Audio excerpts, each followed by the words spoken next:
Hi.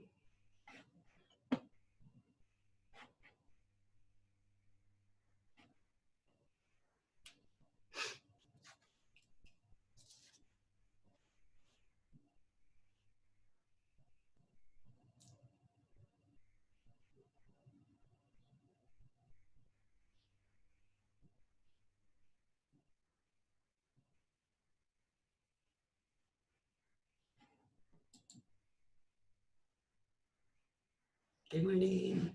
I can hardly talk.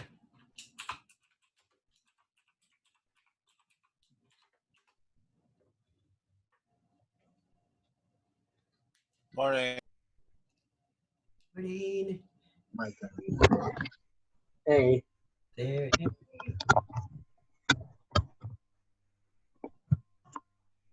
We've got a good group. Well, hang on just for a minute. I'm not sure what the right timing is to start our meeting, so I appreciate it when you guys are hanging out. You're supposed to be able to hang out in my room waiting, my meeting room. Hopefully we don't get Zoom bombed, right? I haven't heard of them doing any dangerous things, just annoying. So we shall see.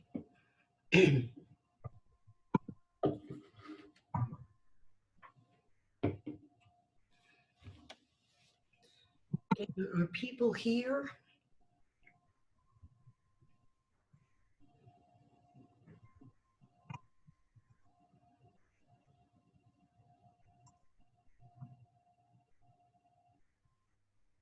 Oh, we're doing pretty good. I think it's Tuesday, right? I'll ask the computer.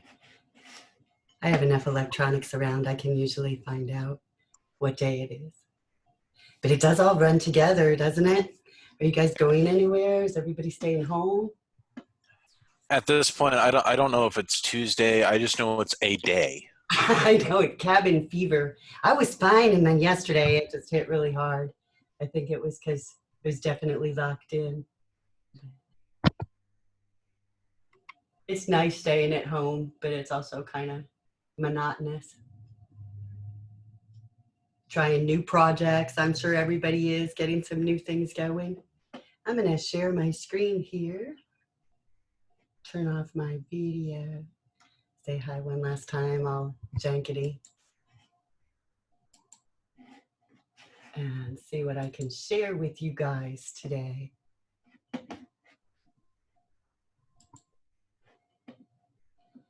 Last time, Zoom bombing. Yeah, it's a new thing.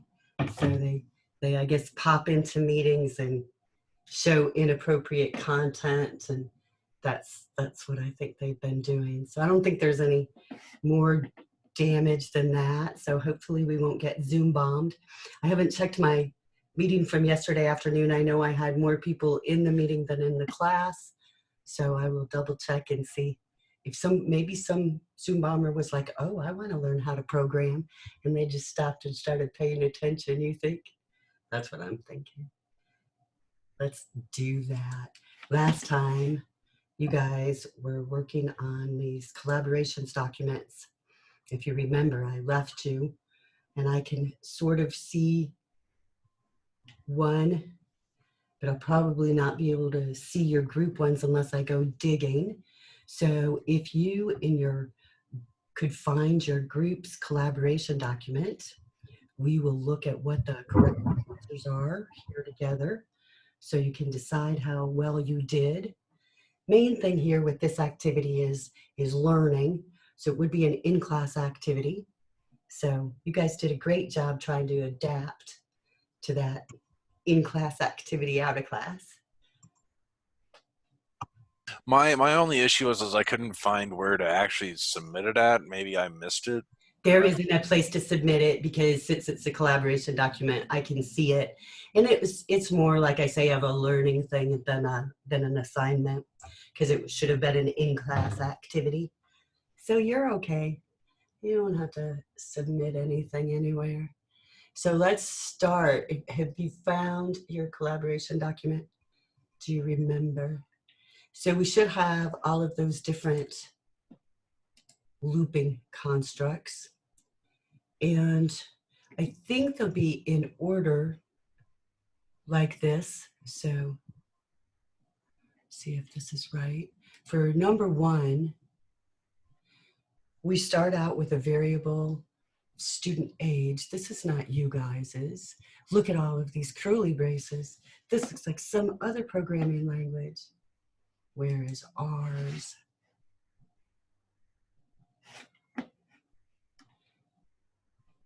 That's really weird. Hang on. I didn't even realize I was looking at a different language version there.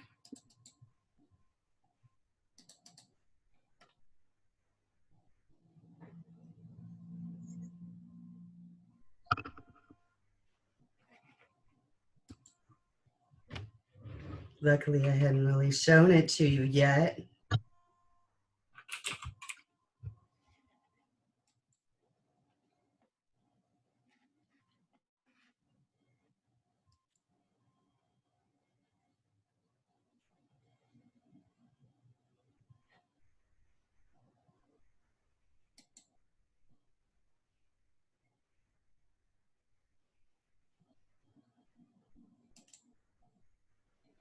I apologize. I'm having a hard time locating that.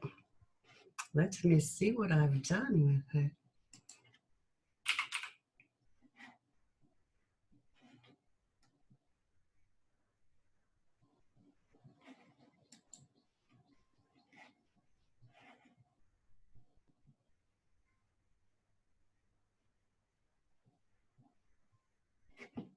Sometimes you just have too many folders and things.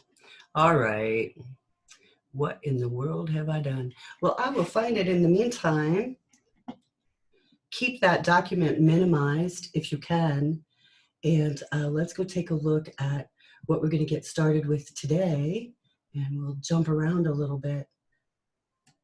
We're continuing to work on looping and if statement type structures, our conditional information. And today we want to really do a lab, and it's kind of a quest type thing. So let's take a look at this assignment, and then we'll do a little bit of practicing before we begin with it. And I will find our answer PowerPoint. We'll do all these great things all through Zoom. Okay, so here's the quest assignment. So we were thinking sort of like kind of a search activity, a hunt for an outcome. So we're gonna partner up here.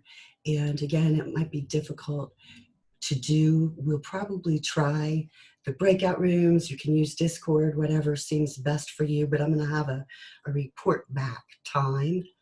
And your quest program is gonna be kind of involved, but you can handle it. So first of all, you're going to ask the player for their character name. You're going to generate a random number is the character's lucky number. And then you want to print out the character name and their lucky number. We want to display kind of a menu, and a menu being a list of options for the player to choose from. Like option 1 is get this treasure, option 2 is some other kind of thing, option 3, etc. As you're displaying your list, in your list you want to be giving them some different locations to choose from and find items at the different locations. So kind of play with it however you think that makes sense. Some people will implement that a little bit differently than others. Now, as people move around through your map, basically your different locations, we want to give them some treasures or loot items that they can obtain. So let's say on the menu, they choose option 1, go to Oblivia or something. In that choice, we want to generate a little gem like this sort of thing to display for them and say, oh, here's your prize or here's your loot. Now, at the end, or at some point, we want to generate a plaque with the character's name on it. Now, the character's name is going to be encased in special characters. The encasement should be the appropriate length to surround the character's name with some preceding and following type information. Besides this gem here, this exogem here, we need two other kinds of items or treasures that they could choose from or pick from. So you have two other locations, two other treasures. And then anytime you have user input, you can validate that using an error trap. And we'll take a look at how to do that here before we get started. Okay, so we're going to do a quest, and this is kind of an involved application, so we'll be working on it today and Thursday.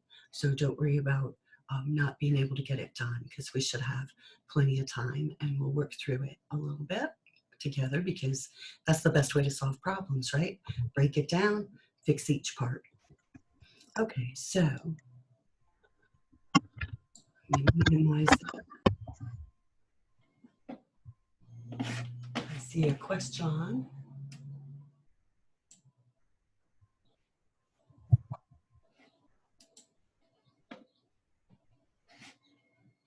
Isaiah, are you missing stuff on your collaboration document? Is it wacky? They can be that way.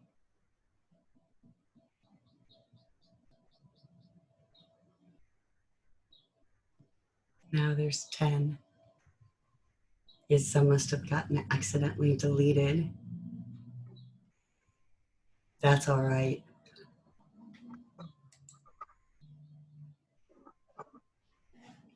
I think this is the PowerPoint I couldn't find. Rough day, huh? Being at home alone is hard. Makes your brain turn into a little bit of jelly.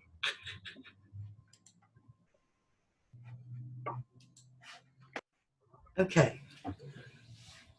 So the answers to our for loops are here in Canvas, all along, hiding from me. So let's jump back to your collaboration document then and take a look at the right answers, and then we'll be ready to do some practice coding, getting ready for our quest.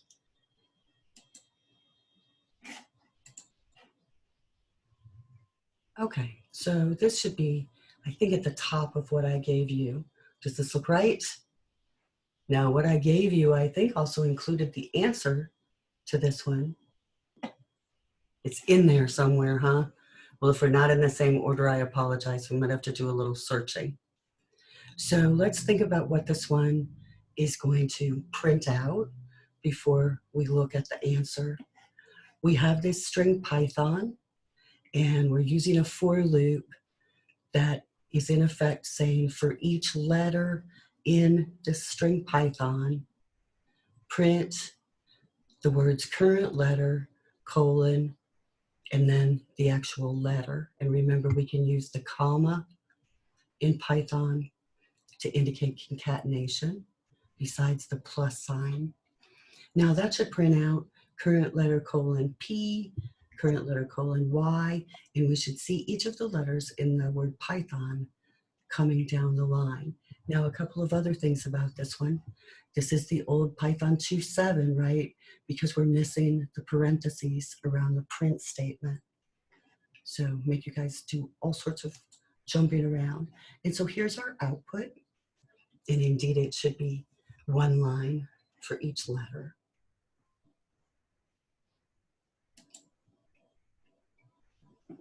Now we have another example. There's a list of fruit. This one will handle things a little differently. This for loop is saying for each fruit in this list of fruits. So we're going to process each item as a whole, banana, apple, and mango. So we're going to print out current fruit, colon, banana, apple, and mango. Oops, I don't have the answer for that one. So that would be our output, will be our current fruit, followed by the colon, and then the word banana. On the next line, current fruit colon, the word apple, and the word mango. So hopefully everybody feels a little bit comfortable with that for loop.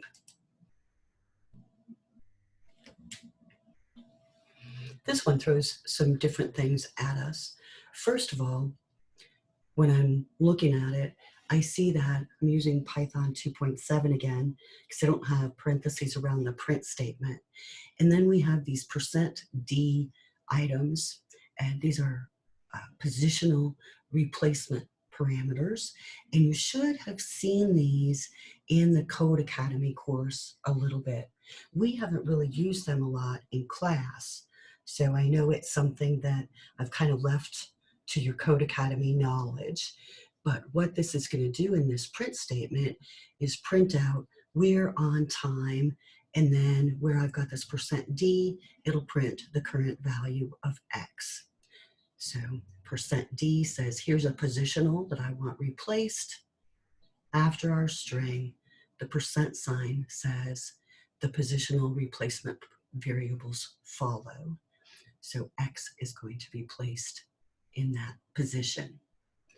Now in our loop, we've said I want to run this loop for each time X is in the range from 0 to 3. So I should get we're on time 0, we're on time 1, we're on time 2.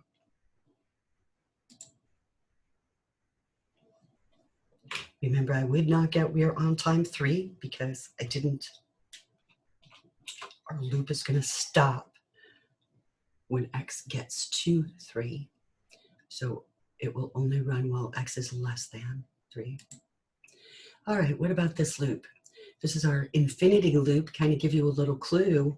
We start out with a variable X, but then in our while condition, we don't use our variable like we should.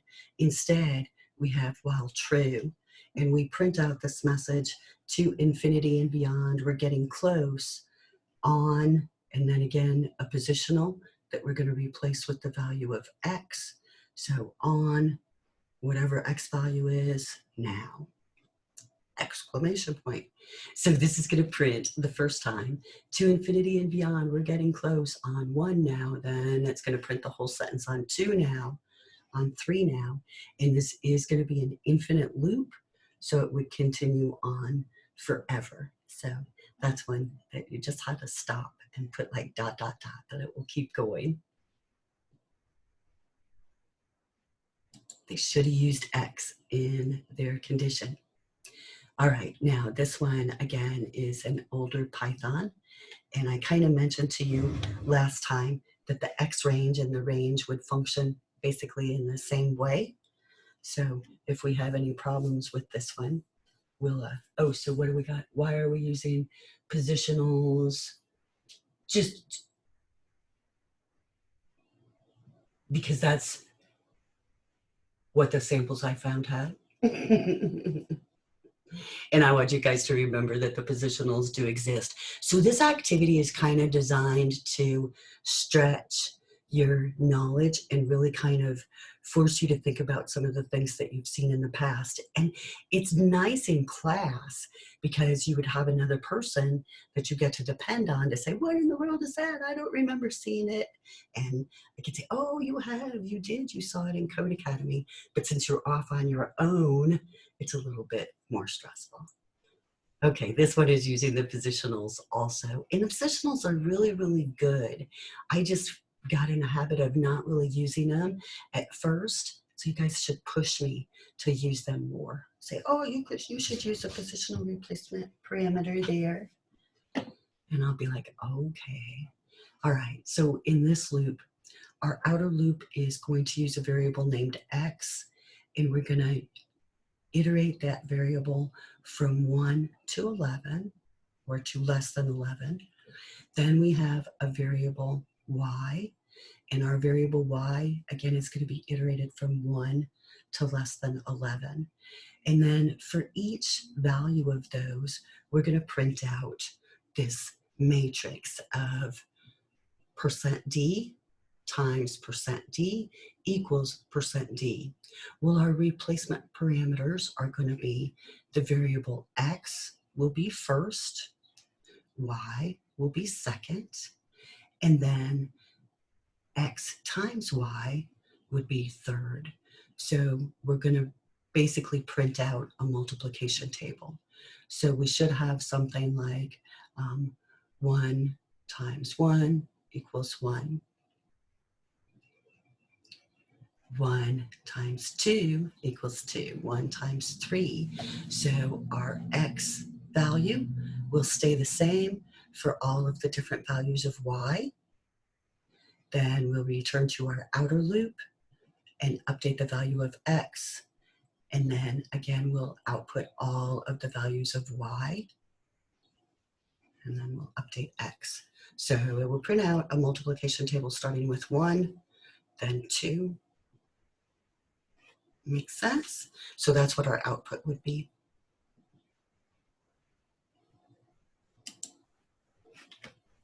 Next, what about this one? Any output here?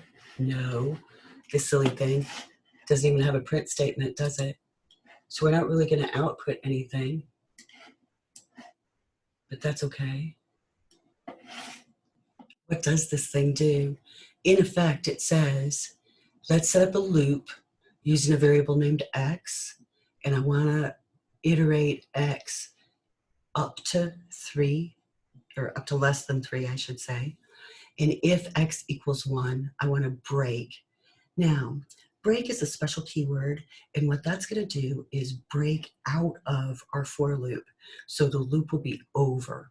So in effect, we'll iterate with x is a value of 0 and do nothing. Then when x becomes 1, we'll end our loop. So this one will output nothing. What about this one? Here we have a for loop with a weirdo else clause. What does the else clause do with the for loop? Well, you might have had to do some looking to find out. Again, our for loop is going to use a variable x up to a value less than 3. And we're going to print x.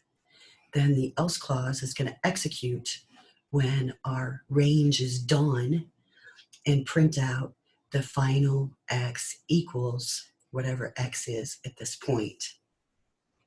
So what did everybody say that one was going to do? We're definitely going to get 0, 1, 2. And then we're going to get final x equals, is it going to be 2 or 3? For us to test this one, we'd have to change it a little bit because we don't have the X range with this version of Python. Let's try it. I'm going to open idle.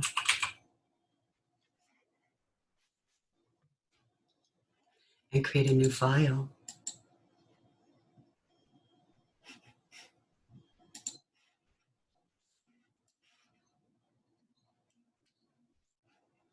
And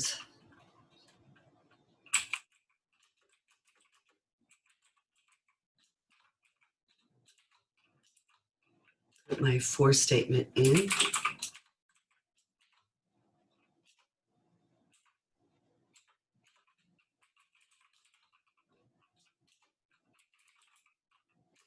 And as I'm doing this, I'm thinking, you know, I could just run this in the interpreter without having to save it as a file.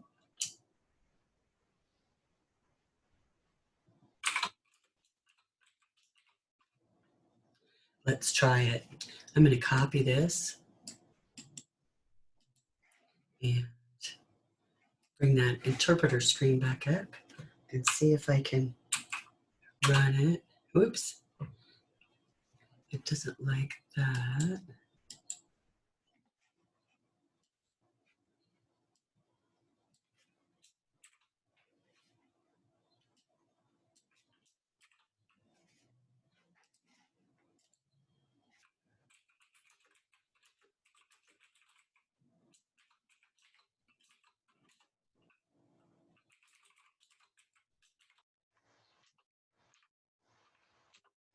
So when I'm using the interpreter, it's just kind of letting me type things.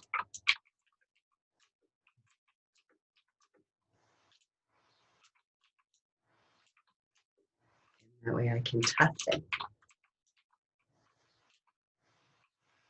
Still doesn't like it. It's like, no, that's no good. You can't do that %D thing that way. What do we got? Parentheses. You guys are so good. Thank you. Hi, like I said, my poor brain. I'm gonna look at it.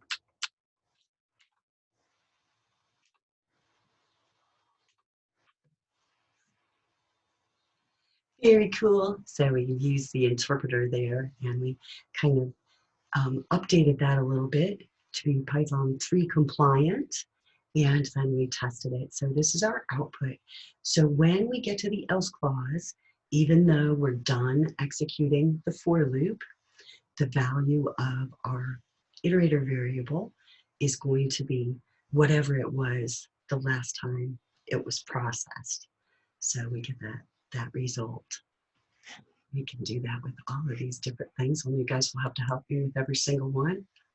Looks good. What about this one? Now we've gone to a string that says hello world. This should output just like that Python string, right? X will be set to every letter in the string, and then we'll print it. So our output should be hello world as a column. Now this one, what's we got going on here? We're setting up a count variable and beginning with the value of 0. And then we're using the while true parameter to begin an infinite loop. We print out our count, and then we add 1 to it. And then we have an if statement. If our count is greater than or equal to 5, we're going to break out of our loop. So in this example, we're using that break clause to basically end the loop. So our output is going to be 0, 1, 2, 3, 4, and that's it, because we're gonna, when it's 4, we'll add 1 and it will become 5, and that will end our loop because we'll break out of it. So we will never print the value 5. Now again, you could try that one on the interpreter screen if you wanted to. A couple of comments about this kind of coding. This to me is like kind of a sloppy way to do it, right? Because we could have said while count, less than 5 in our main controlling loop, and then all we would have had to do was print count and add to it. So this way of handling it is kind of like programming of the last resort. Like I couldn't figure out how to format my while loop, so I just broke out of my loop when I needed to. Really messy programming. Whenever we encounter a break statement like this, that kind of statement alters the flow, our control of our program. So another programmer looking at the code could easily miss that. So it's just kind of recommended that we not do it. Now, you'll see it used a lot, that's fine, but there's usually a better way. All right, what about this one? In this one, we use a different keyword, the continue keyword. So it's just a little bit different. Let's look at how it works. Here we're starting a for loop.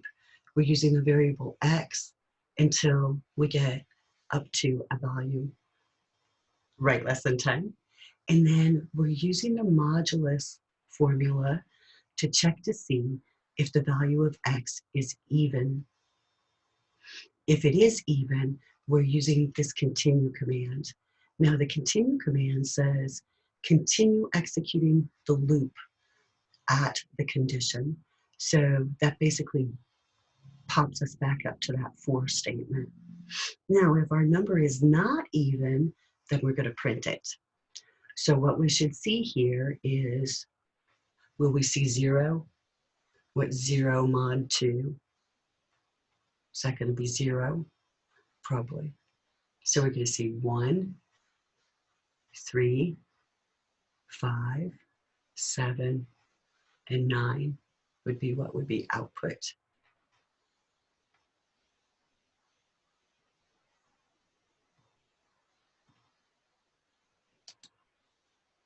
Okay, let's make our T.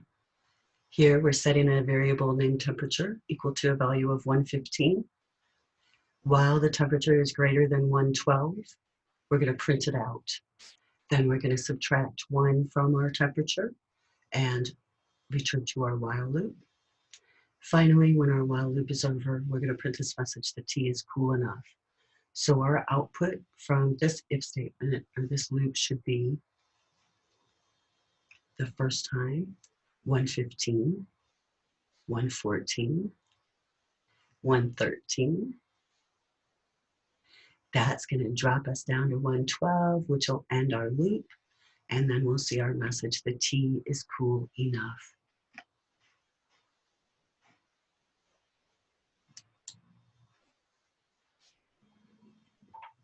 Do you have this one? There might be a couple that I didn't get copied, that I'd gotten rid of. Here we've got a variable named I that we're starting with a value of 4. In our while loop, we're saying while I is less than 9, print it, and then add 2 to it.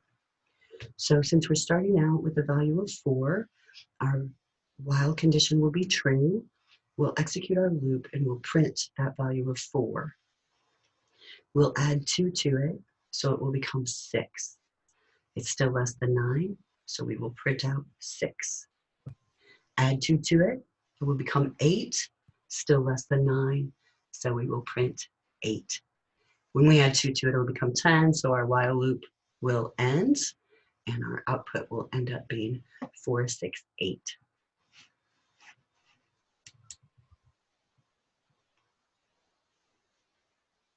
This one kind of has some syntax that we haven't really seen before because it's dealing with lists. So kind of making you look ahead. We've set up this variable nums, and we're saying it's a list. We have another variable I, and we're setting it to a value of 4. While I is less than 9, we're going to add it to this list. Then we're going to add 2 to I. When our while loop is over, we're going to print our whole list. So this one should basically give us the same thing as the last one. The only difference would be that since we're printing a list, it's going to go across the line instead of creating a column. Our previous one, each number would be on its own output line. In this example, we would have one line of output with all of the values 4, 6, and 8. Okay, that should be all of them. Now, the main thing again there is to try to feel more comfortable with all of these different syntaxes that you might encounter. Sometimes looking at the way people set up loops can be quite interesting. And like, what in the world were they thinking? Yay, fun. Okay, so let's get back to our quest activity. We looked at our for loops. Any questions about the for loops? I hope that it helped you kind of think about some different ones and some different options. Now, with our quest, we have a treasure there, a gem, and it's not a very pretty gem, but it's ASCII art. And when you're looking at ASCII art, you know, this is what you get. So I wanted you to see some simple ASCII art. Our gem is simple ASCII art because we use some X's, the ASCII character X, to print out a pattern. Sometimes ASCII art could be as simple as these dashed lines, like we can have the character, you know, waving and things like that. Let's look at this ASCII art archive. some ideas of things. Everybody gets so fancy. Let's look at some people here.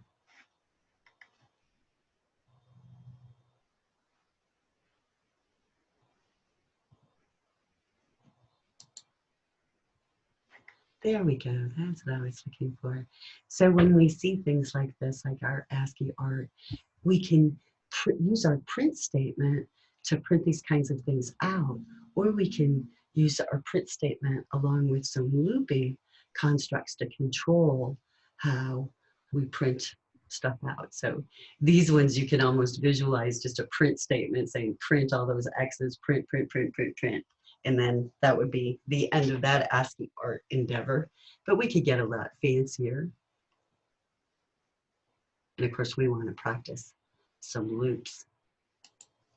So let's look at some really fancy ones. If I take off this simple keyword, there's some really fancy ASCII art. I had no idea.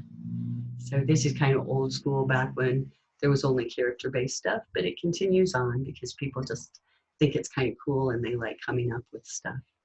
So for our endeavor here, we're going to print out a gem like this kind of a diamond, and then we're also going to surround our character name with some special characters to make that plaque. And then say you're going to pick two other things, so you might come up with some designs of your own. Remember, I'm not looking here for a bunch of print statements. We want kind of you know, a looping construct that generates the output. So let's think about it. I'm going to go back to idle. And I'll bring out my untitled file that I was kind of messing with earlier and make it empty.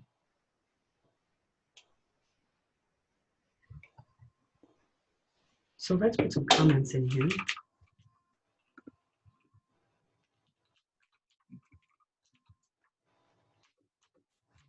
Yeah. Let's try a triangle. So it'll be a little different than what you need to generate with your diamond, but maybe give you some ideas. We could do a box. Let's do a box first. Boxes.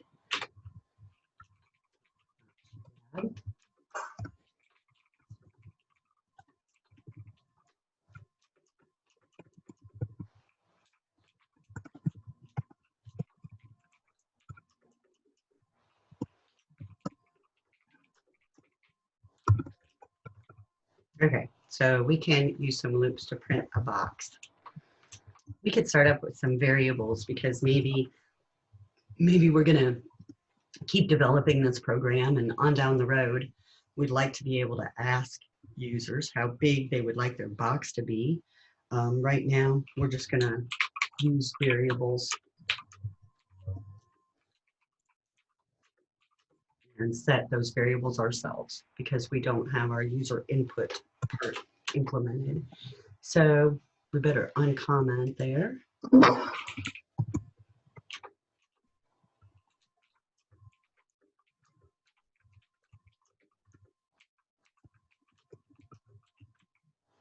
So there's the size of our box.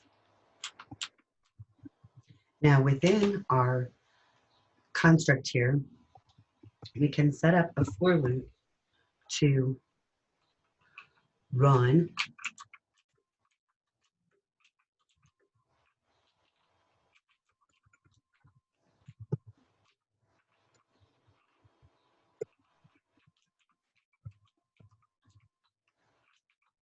however many times our height is.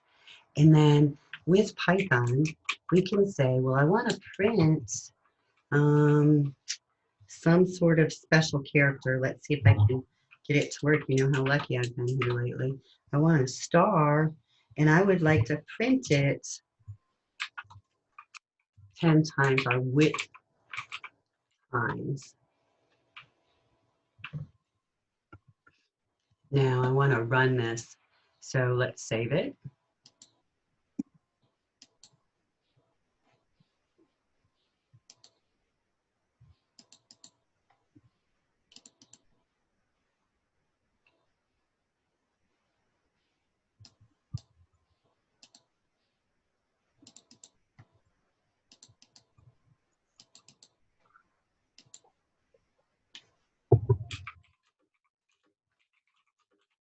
And I'm just going to name this Chapter 5 print box.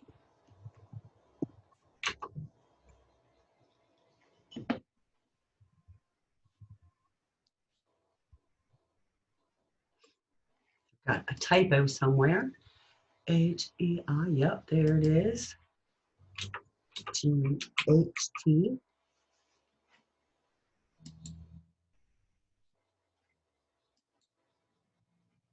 Okay, so it kind of looks like a rectangle on the screen, but we know it's a box, right? Because it's 10 by 10. We can count 1, 2, 3, 4, 5, 6, 7, 8, 9, 10.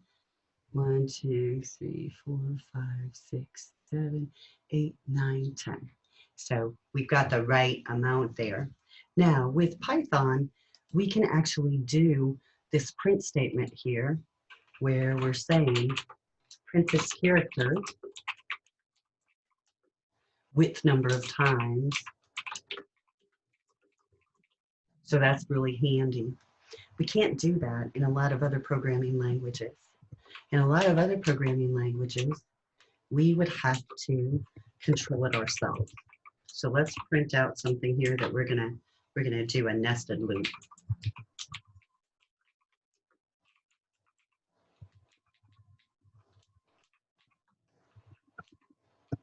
Now, for this, we'll start out the same way.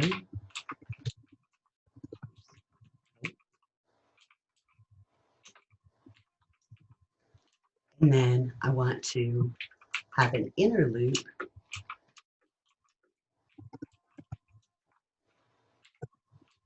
that uses our width variable. And then within there, I can print my star. Now, is this going to work right? Let's try it.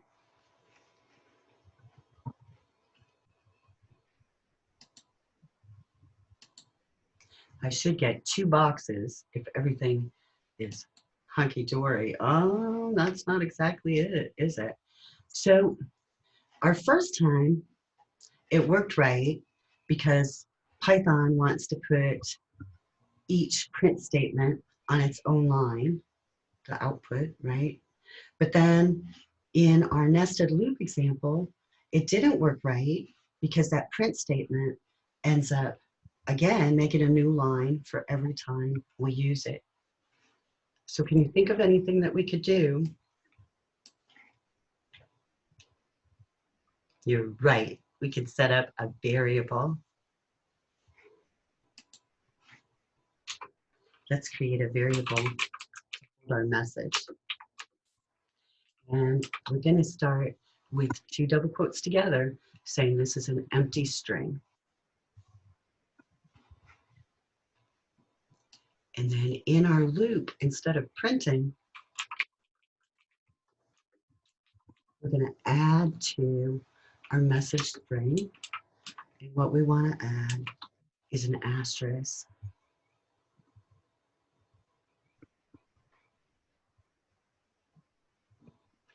Now, if I do that, and if I just ran it this way, I wouldn't get anything printed out for this second loop, right? Because I have to have a print statement.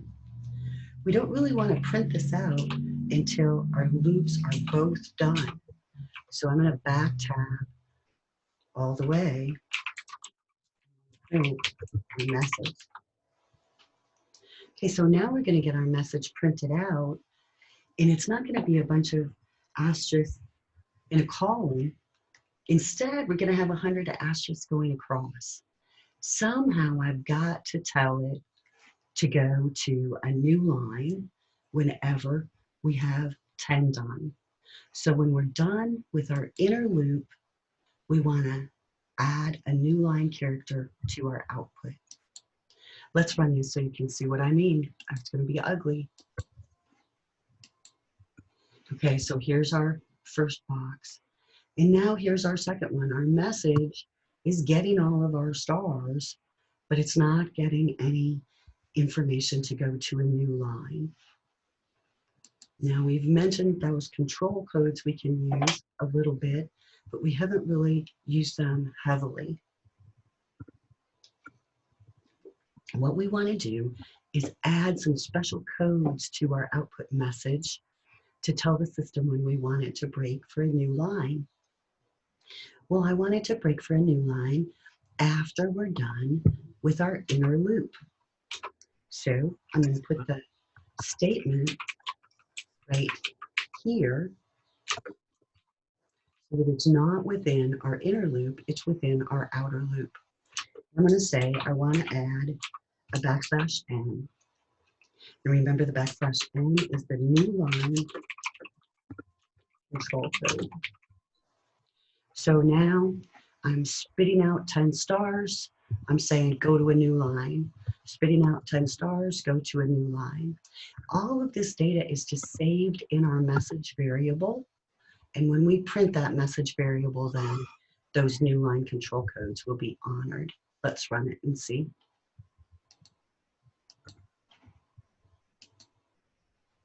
Ah, finally, now we have 2 nice boxes. Now let's take a look at that. We probably like this code better, right? It's a little bit easier. I like it better. It's easier to understand. It's nice and clean. This code down here, our nested loop, is more common. So this is what we're going to have to do when we work with other programming languages that don't let us do this multiplication within our print statement. So both ways will work. Sometimes the treasure that you're going to print out might work really well with this type of print statement.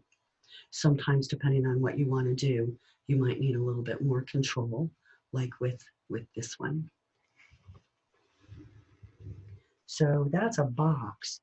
Now, I could do some things here where I did some other arranging of things and, you know, kind of get a little crazy with stuff. So I'll let you guys do some experimenting with that and see what you can come up with. Now let's go back to our quest. Okay, so said I wanted you to work with somebody else. I think the best thing for us to do is work with our study groups because you guys kind of got that all coordinated last time. Now I know we're going to have some people that are gone that aren't necessarily in attendance right now, and they might be in attendance later, like last time. So hopefully you'll be open to accepting those people and kind of working with them as they try to work through this quest also. For those people, make sure that you make them work for it. We don't want to just give anybody the answer, that's for sure, because it won't benefit them at all. So let's think about this. You're going to go off with your study group, and I'm going to give you and your study group, let's see, it's 8:48 now, so let's say 8:50, that would be 9:20. So at 9:20, we're going to do a report back and come back into our Zoom session and let me know how you're doing with things. So what do we want to do in that time? First of all, we're going to think about how we could approach this problem. How can we break it up into different pieces?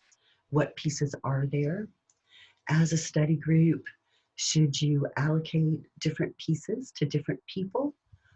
Who will be responsible for putting everything back together? Is that something you're going to work on all together? Who's going to kind of coordinate these activities? Now, as you chunk this and create different pieces of work, logically, you're going to come up with things like print out the gem or print out the plaque. Now, some of these are going to require a little bit more work than others. So, you know, you might want to get started on little pieces like that, because we know if we have our modular code, we can move it around and kind of change the way we're working on things.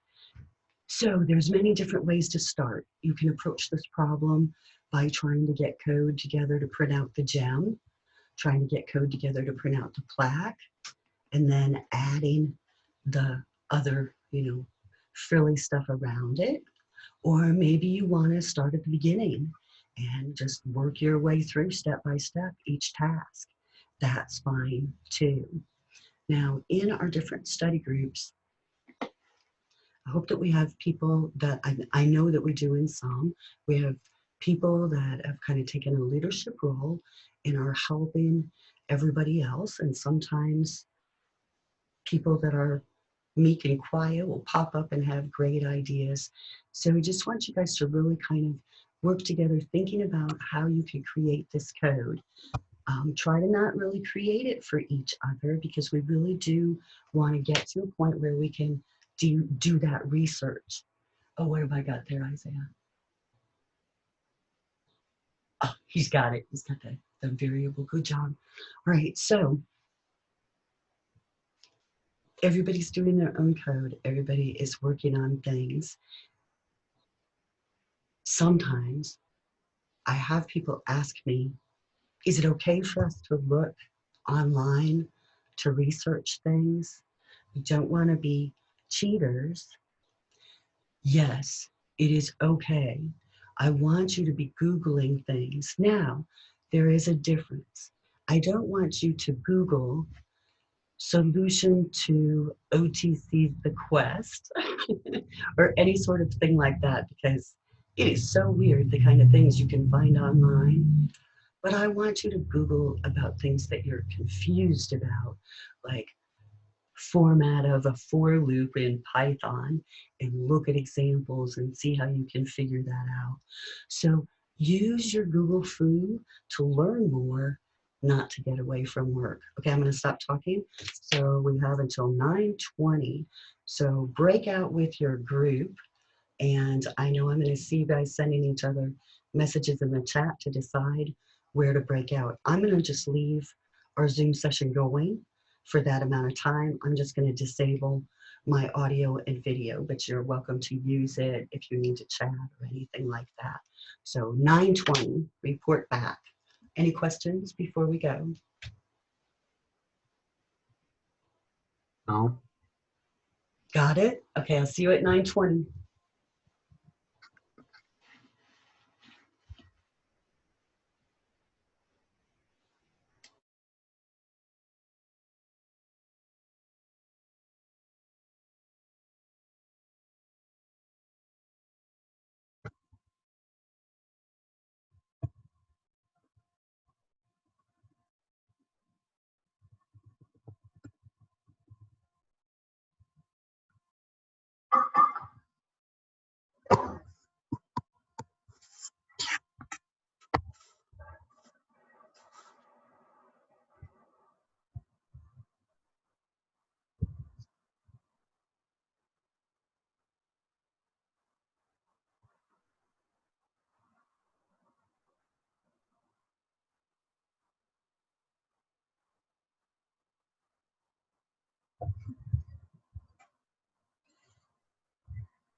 Thank you. My mic is not on, so I had disabled everything while you guys were working. Study group 2. Do we have anybody here from study group 2? Can you guys tell us a little bit about what you talked about? What kind of plan you came up with?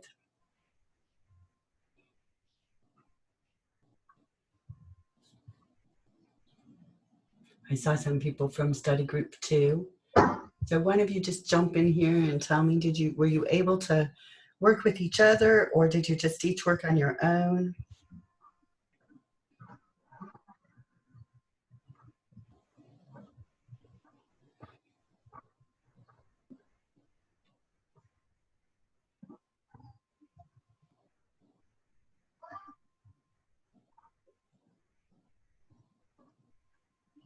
No study group 2 people want to tell us about it? Just working on our own. Okay, thanks, Mary. She's like, I don't know about a mic. Now that's fine, but I do want you guys to support each other because this one is kind of large. Let's see, what about study group 3? I know we have some members from study group 3. How about you guys? Did you pretty much just work on your own, or did you come up with any sort of plan? Can you hear me? Uh-huh. So we created a collaboration document, and so we're all just kind of in there working through it together, just figuring out the best way to work through it. And we're kind of going just line by line in a modular sort of format. So I think that that's working really well. Great idea. I think that's an excellent idea. Thanks, Chelsea. Yeah. Let's see. What about study group 4? How are you guys doing? Zach, Sunny, and Yeah. Can you hear me? Zach, yeah. So we opened up a group chat on Discord. Okay. 3 of us are there. I'm set up to screen share my screen out with the 2 of them, and while I'm typing, they're giving their input. We're on a voice chat with the 3 of us and going through that way. We're working at a different pace because we've all got our own responsibilities. Like Sunny has to head out here pretty quick to go to work. So we're just going to continue working and then checking in on the Discord conversation. And I'm just leaving my screen share open with the 2 of them during times where the 3 of us can be together. Oh, that sounds like a great plan. Yeah, I was looking at that group thinking we got a lot of power there and a lot of busy schedules. So yep. Great plan. I love that. Now, if any other groups are unsure of what to do, you can hit these guys up and ask them, anything you want to know about Discord, about doing that, the voice chat where you can set up some screen sharing and things. It's pretty powerful. It doesn't work exactly the same as Zoom, but they have increased the number of users that can connect. So it's definitely a good option. Maximum of 50 right now. Oh, wow. So it's way up there. So we might have to switch to it if we get Zoom bombed. Yeah. What I've been liking about the Discord thing is I'm using it on several classes that I'm taking right now. Just even, private messages direct with the people, because I can be in there, and if somebody's actually having technical issues with their equipment, I can help them out with that as well. I've been doing the IT thing for 20 years, so it's very helpful. That's awesome. And I know, like in the C# class, I've set up a separate Discord server, and I'm just being able to really organize our content so much better so people can find things, I feel like, than what I can do with Canvas. And so it would be kind of a neat thing to see if we could do some of our classes just completely using it. So that'll give us something to think about. It allows us to work asynchronously as well. With those of us that, like, you may be able to hear the baby in the background. I may have to randomly stop what I'm doing and take care of the baby for unknown amount of time. Right. So I can sit there and then read the past conversation, Yeah. catch back up, and jump back in, and we can drop files in to share what we've been working on. Mhm. It works out pretty well once everybody's on the same page. Great plan. I think that's just a great idea. Thanks, Zach. Yep. Okay, group 5. Let's see, we have another great group there. Can anybody tell us a little bit about what your plan is? Yeah, can you hear me? Uh-huh.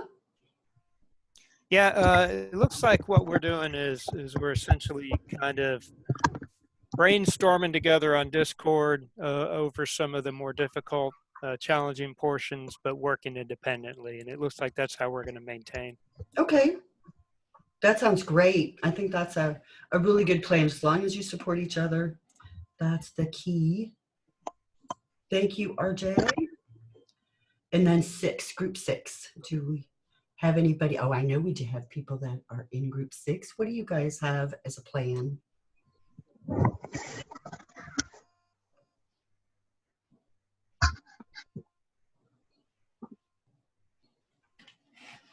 We've kind of split it up a little bit and kind of gone through like who's going to make the gem and stuff like that. To be honest with you, I'm that's probably the most difficult thing I've ever tried to do.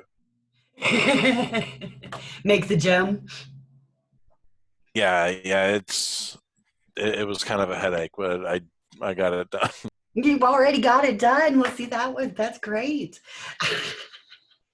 I think that breaking it into little pieces is key because otherwise it's just overwhelming. So yeah, that's great. So how are you guys going to put all your parts together? We're working through Discord as far as, sending each other messages and working together. Unfortunately, we haven't been able to reach out to 2 of our group members. So what is it, Lewis and Dave? Oh, okay. So if we can get those guys to reach out to us and get their input on some stuff. See what's going on with them. Yeah. I'll send them an email and check in with them and see how they're doing. And then hopefully they'll catch up a little bit later. All right, great. Well, like I said, we'll have time. Thank you so much. Was that Dave? No, that was Steve. Thanks, Steve. Try to keep track here.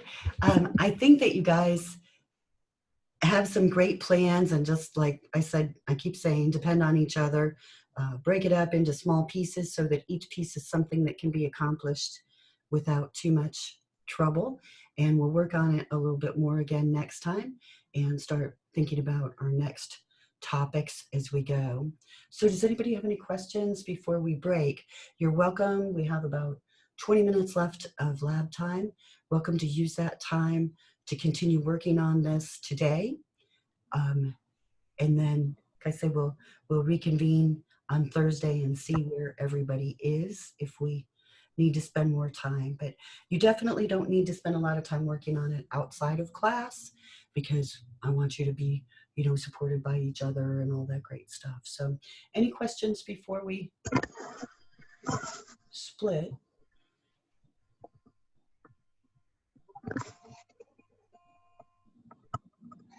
Everybody's just doing a great job. Let me know if you run into anything or any problems, and I'll try to get back with you.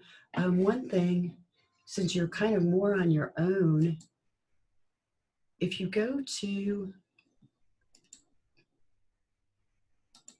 what is this thing? The Canvas dashboard, down in your courses, you should see a connection to the online tutoring. And the online tutoring staff does have some 120 tutors available. So if you're just having a really hard time coming up with a concept, they might have just the right keyword to mention it to make some sort of connections for you. So I don't know exactly what the tutor's schedules are, but you can sure check in with them, and that's what they're here for, is to help you. So I'm going to end our session, but do let me know if you run into any questions. Miss Riley? Yes? Yeah. Hey, where are you keeping the recorded Zoom set? you have to go to Discord for everything.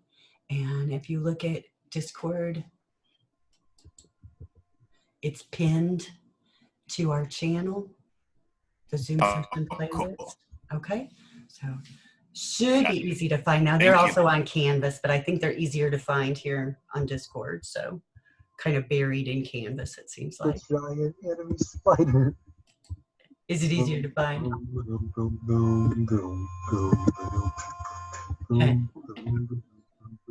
Okay. Anything else? What is known as the red? My newest possessed one is known as the redness. Yeah. Seriously, man. Like, I don't know. One of us suggested to make a giant spider one of the things you could find in our quest, and I think he just started randomly singing because of it. I wondered what was going on there. Yeah, I would. Yeah, I would. Turn your mic off, man. Okay, great. Well, you guys have fun. Make some good You're treasure. supposed to talk from now on. He's just going to talk forever. Okay, I'm out of here, you guys. See you Thursday.